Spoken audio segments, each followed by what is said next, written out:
നിങ്ങൾ അക്വേറിയങ്ങളിലേക്ക് ഇതുപോലുള്ള ചെറിയ സബ്മേഴ്സിബിൾ പമ്പുകൾ നോക്കുന്നുണ്ടെന്നുണ്ടെങ്കിൽ വാങ്ങുന്നതിന് മുമ്പ് കുറച്ച് കാര്യങ്ങൾ ശ്രദ്ധിച്ചിട്ട് വാങ്ങുക. അതെന്തൊക്കെയാണെന്നുള്ളതാണ് ഈ ഒരു ചെറിയ വീഡിയോയിൽ നമ്മൾ ഡിസ്കസ് ചെയ്യാനായിട്ട് പോകുന്നത്. ഇപ്പോൾ ഈ ചെറിയ 2 സബ്മേഴ്സിബിൾ പമ്പുകൾ കണ്ടില്ലേ, ഇത് രണ്ടും സോബോ ബ്രാൻഡിൻ്റെയാണ്. ഇപ്പോൾ എൻ്റെ കയ്യിൽ ഞാൻ നേരത്തെ കാണിച്ച ആ ഒരു ചെറിയ പമ്പ് 5 വാട്ടിൻ്റെയാണ്. ഈ പമ്പ് കുറച്ച് വലുതാണ്, ഇത് 20 വാട്ടിൻ്റെയാണ്. ഇപ്പോൾ ഈ 2 പമ്പുകൾ നമ്മൾ എയറേഷന് വേണ്ടിയാണ് സെറ്റ് ചെയ്തിട്ടുള്ളത്. ഇപ്പോൾ ഈ ഫ്രണ്ടിലത്തെ ആ ഒരു വാൽവ് കണ്ടില്ലേ, അതിൽ കൂടെയാണ് വെള്ളം പുറത്തേക്ക് വരുന്നത്. ഈ സൈഡിൽ കാണുന്ന ആ ഒരു ട്രാൻസ്പാരൻറ്റ് ചെറിയൊരു പൈപ്പ് കണ്ടില്ലേ, അത് നമ്മൾ ഇതിലേക്ക് കണക്ട് ചെയ്തിട്ടുണ്ട്. എന്നിട്ട് നമ്മൾ അക്വേറിയത്തിൻ്റെ പുറത്തേക്കാണ് മറ്റേ എൻഡ് ഇടേണ്ടത്. അപ്പോൾ നമ്മൾ പമ്പ് ചെയ്യുന്ന സമയത്ത് വെള്ളത്തിൻ്റെ കൂടെ എയറും മിക്സ് ആയിട്ട് വരും. ഈ ചെറിയ പമ്പിലും അങ്ങനെ തന്നെയാണ്. നമ്മൾ ആ ഒരു പമ്പ് കണ്ടില്ലേ, ഈ ഒരു ട്യൂബ് നമ്മൾ കണക്ട് ചെയ്ത് വെച്ചിട്ടുണ്ട്. അപ്പോൾ ഇത് നമ്മൾ അക്വേറിയത്തിൽ സെറ്റ് ചെയ്ത് നമ്മളിത് പുറത്തേക്ക് ഇടുകയാണെന്നുണ്ടെങ്കിൽ നമ്മൾ പമ്പ് ഓൺ ചെയ്ത് കഴിയുമ്പോൾ വെള്ളത്തിൻ്റെ ഒപ്പം എയർ ബബിൾസും മിക്സ് ആയിട്ട് വരും. അപ്പോൾ അങ്ങനെയാണ് ഇതിൻ്റെ എയറേഷൻ വർക്ക് ചെയ്യുന്നത്. അപ്പോൾ എയറേഷന് വേണ്ടി പല ആൾക്കാരും ഇത് യൂസ് ചെയ്യുന്നുണ്ട്. അപ്പോൾ നമ്മൾ ശ്രദ്ധിക്കേണ്ട കാര്യം എന്താണെന്ന് വെച്ച് കഴിഞ്ഞാൽ, ഇതിൽ നിന്ന് വരുന്ന വെള്ളത്തിൻ്റെ ആ ഒരു ഫോഴ്സ്, അതാണ് നമ്മൾ ശ്രദ്ധിക്കേണ്ടത്. അപ്പോൾ നമ്മുടെ അക്വേറിയത്തിൻ്റെ സൈസ് അനുസരിച്ച് വേണം നമ്മൾ സബ്മേഴ്സിബിൾ പമ്പുകൾ ഇതുപോലത്തെ ചൂസ് ചെയ്യാനായിട്ട്. ചെറിയ അക്വേറിയത്തിലൊന്നും ഒരു കാരണവശാലും ഇത്തരത്തിലുള്ള 20 വാട്ടിൻ്റെയോ അല്ലെങ്കിൽ 15 വാട്ടിൻ്റെയോ ഒന്നും സബ്മേഴ്സിബിൾ പമ്പുകൾ യൂസ് ചെയ്യരുത്. കാരണം ഇതിൻ്റെ വേവ്സ്, ഈ വെള്ളത്തിൻ്റെ ഫോഴ്സ് എന്ന് പറയുന്നത് കുറച്ച് കൂടുതലാണ്. അത് ചില മീനുകൾക്ക് സ്യൂട്ടബിൾ ആയിട്ട് വരാറില്ല. ഉദാഹരണത്തിന് ഗപ്പി, പ്ലാറ്റി, മോളി അത്തരത്തിലുള്ള മീനുകൾ. പിന്നെ വരുന്നത് ഈ ബീറ്റ ഫിഷ്, അതുപോലെ തന്നെ ഏഞ്ചൽ ഫിഷുകൾക്കൊന്നും അത്ര ഹെവി വേവ്സ് സ്യൂട്ടബിൾ അല്ല. എന്നാൽ ചില മീനുകൾ നമുക്കറിയാം, ഈ ടൈഗർ ബാർബ്, സീബ്ര, ടെട്രകൾ, അവർക്ക് നല്ല ഫാസ്റ്റായിട്ട് മൂവ് ചെയ്യുന്ന മീനുകളാണ്. ഈവൻ അവർക്ക് പോലും ഒരു പരിധി കൂടുതൽ കുറേ നേരം നമ്മൾ ഇട്ട് കഴിഞ്ഞ് കഴിഞ്ഞാൽ അവരും ടയേർഡാവും.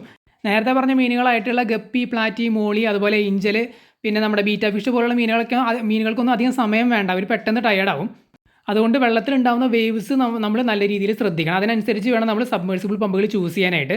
അപ്പോൾ ഇപ്പോൾ ഈ കാണുന്ന 20 വാട്ടിൻ്റെ പമ്പ് കണ്ടില്ലേ, ആ പമ്പ് സത്യം പറയുകയാണെന്നുണ്ടെങ്കിൽ ഒരു 2 അടി നീളമുള്ള അക്വേറിയങ്ങളൊന്നും അത്ര സ്യൂട്ടബിൾ അല്ല. അപ്പോൾ എൻ്റെ കയ്യിൽ ജാവ ഫോണൊക്കെ വളർത്തുന്ന ഒരു അക്വേറിയം എന്ന് പറയുന്നത് 2 അടി നീളം, 1 അടി വീതി, 1.5 അടി ഹൈറ്റാണ്. ആ ഒരു ടാങ്കിലൊന്നും ഈ ഒരു 20 വാട്ടിൻ്റെ പമ്പ് സ്യൂട്ടബിൾ അല്ല. ഞാൻ പണ്ട് യൂസ് ചെയ്തിരുന്നു.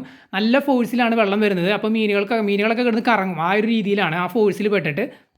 എന്നാൽ ആ ഒരു അക്വേറിയത്തിലേക്ക് ഈ ഒരു ചെറിയ പമ്പ് വളരെ സ്യൂട്ടബിളാണ്. 5 വാട്ടിൻ്റെ ഈ ഒരു ചെറിയ പമ്പ്, അത് സത്യം പറഞ്ഞാൽ ഒരു ഇമ്പാക്റ്റും ശരിക്കും ഉണ്ടാക്കുന്നില്ല ഇത്തരത്തിലുള്ള ചെറിയ പമ്പ്. എനിക്ക് തോന്നുന്നു ഒരു 5 വാട്ട് 10 വാട്ട് വരെയൊന്നും ഞാൻ നേരത്തെ പറഞ്ഞ ആ ഒരു അക്വേറിയത്തിൻ്റെ സൈസിന് പ്രോബ്ലം വരുന്നില്ല. അതായത് 2 അടി നീളം, 1 അടി വീതി, 1.5 അടി ഹൈറ്റ് ഉള്ള അത്തരം അക്വേറിയങ്ങളിലൊന്നും ഈ 5 വാട്ട് 10 വാട്ടൊന്നും വലിയൊരു ഇമ്പാക്റ്റ് ഉണ്ടാക്കില്ല. പക്ഷേ അതിന് മുകളിലേക്ക് ആയി കഴിഞ്ഞ് കഴിഞ്ഞാൽ, ഉദാഹരണത്തിന് 15, 20, അത് ഈ 15, 20 തന്നെ ഹെവി വേവ്സ് ആണ് ക്രിയേറ്റ് ചെയ്യുന്നത്. പിന്നെ അതിൻ്റെ മുകളിലേക്കുള്ളത് നമുക്ക് പറയേണ്ട കാര്യമില്ല. ഈ 20 വാട്ടൊക്കെ പ്രോപ്പറായിട്ട് വരുന്നത് എനിക്ക് തോന്നുന്നു അറ്റ്ലീസ്റ്റ് ഒരു 3 അടിയെങ്കിലും നീളമുള്ള കുറച്ച് വലുപ്പമുള്ള അക്വേറിയങ്ങളിലാണ് സ്യൂട്ടബിൾ ആയിട്ട് വരുന്നത്.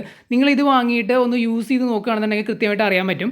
അക്വേറിയം ഷോപ്പുകളിലൊക്കെ പോയി കഴിഞ്ഞാൽ ഇത് കിട്ടും. എനിക്ക് ഈ ചെറിയ പമ്പ് ഞാൻ വാങ്ങിയത് കുറച്ച് നാൾ മുമ്പാണ്. ഇതിന് 250 രൂപയാണ് പ്രൈസ് വന്നത്. ഞാനൊരു 4 എണ്ണം എടുത്തിട്ടുണ്ടായിരുന്നു. കാരണം വളരെ ചെറിയ സ്പേസിലൊക്കെ നല്ല സ്യൂട്ടബിൾ ആണ് ആ ഒരു 5 വാട്ടിൻ്റെ പമ്പ്. പിന്നെ 20 വാട്ടിൻ്റെ എൻ്റെ കയ്യിൽ 2 എണ്ണമാണ് ഉള്ളത്. ഇത് നേരത്തെ പറഞ്ഞ പോലെ അത്ര ചെറിയ അക്വേറിയങ്ങളൊന്നും അത്ര സ്യൂട്ടബിൾ അല്ല. എന്നാൽ ഏറ്റവും കൂടുതലായിട്ട് സ്റ്റോക്ക് ചെയ്ത് കണ്ടിട്ടുള്ളത് ഈ 20 വാട്ട് 15 വാട്ടിൻ്റെയൊക്കെയാണ് കൂടുതൽ അക്വേറിയം ഷോപ്പുകളിലും.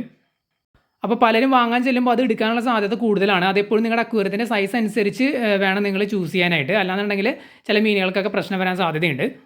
അല്ലെങ്കിൽ നമ്മൾ കുറച്ച് നേരമൊക്കെയാണ് ഇടുന്നതെന്നുണ്ടെങ്കിൽ കുഴപ്പമില്ല, എങ്കിലും അത് റിസ്ക്കാണ് ചില മീനുകൾക്കൊക്കെ. അതുകൊണ്ട് എപ്പോഴും ഞാൻ റെക്കമെൻഡ് ചെയ്യുന്നത് നമ്മുടെ അക്വേറിയത്തിൻ്റെ സൈസ് അനുസരിച്ചുള്ള ആ ഒരു സബ്മേഴ്സിബിൾ പമ്പാണ്. അതിനനുസരിച്ച് വാട്ടേജുള്ള ചെറിയ പമ്പുകൾ ചൂസ് ചെയ്യുക. സബ്മേഴ്സിബിൾ പമ്പുകൾ എന്ന് പറയുമ്പോൾ എയറേഷൻ മാത്രമല്ല, അതിന് ഫിൽട്രേഷൻ സെറ്റപ്പ് ചെയ്യാൻ പറ്റും. ഫിൽട്രേഷൻ സ്പോഞ്ച് ഉൾപ്പെടെ ഉള്ളത് വരുന്നുണ്ട്. പിന്നെ ഇത് ഉപയോഗിച്ച് ഫൗണ്ടൻ സെറ്റ് ചെയ്യാൻ പറ്റും. അങ്ങനെ കുറേ സംഭവങ്ങൾ നമുക്ക് ഈ ഒരു പമ്പ് ഉപയോഗിച്ച് ചെയ്യാം.